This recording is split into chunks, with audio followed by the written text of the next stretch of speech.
আল্লাহ বলেন ওয়া ইলা মাদিয়ানা আখাহুম শুআইবান ক্বালা ইয়া কওমি ইবুদুল্লাহ মা লাকুম মিন ইলাহিন গায়রুহু। আমি মাদিয়ানবাসীর নিকট তাদের ভাই শুআয়বকে পাঠিয়েছি। আমরা এই পয়গম্বরদের নামগুলো জানি, ঠিক না? হে আমার সম্প্রদায়, তোমরা এক আল্লাহর ইবাদত করো, তিনি ছাড়া অন্য কোন উপাস্য নাই। এইভাবে এসেছেন হযরতে ইব্রাহিম, মুসা, দাউদ, সুলাইমান, আইয়ুব, ইউনূস, ঈসা রুহুল্লাহ, সবাই মানুষকে আল্লাহর ইবাদতের পথে আহ্বান করেছেন।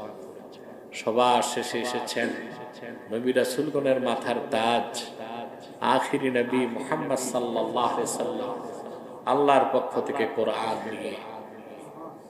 তিনি যে আহ্বান করেছেন সেই উদাত্ত আহ্বান ছিল সবার জন্য। ইয়া আইয়ুহান নাস উ'বুদু রাব্বাকুম, হে মানব জাতি, তোমরা তোমাদের রবের ইবাদত করো।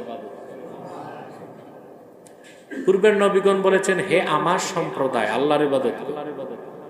কারণ তারা এসেছিলেন একটি অঞ্চলের জন্য, একটি সম্প্রদায়ের জন্য। আর রাহমাতুল আলামিন এসেছেন সকল যুগের, দেশের, বর্ণের, বংশের মানুষের হেদায়েতের জন্য।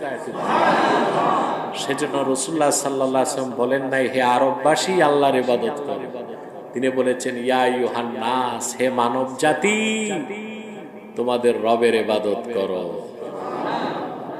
আল্লাযী খালাকাকুম, যিনি তোমাদের সৃষ্টি করেছেন, ওয়াল্লাযীনা মিন ক্বাবলিকুম, তোমাদের পূর্ববর্তীদের সৃষ্টি করেছেন, লাআল্লাকুম তাত্তাকুন, যেন তোমরা জাহান্নাম থেকে বাঁচতে পারো, পরহেজগার হতে পারো, মুত্তাকি হতে পারো। বলেন সুবহানাল্লাহ।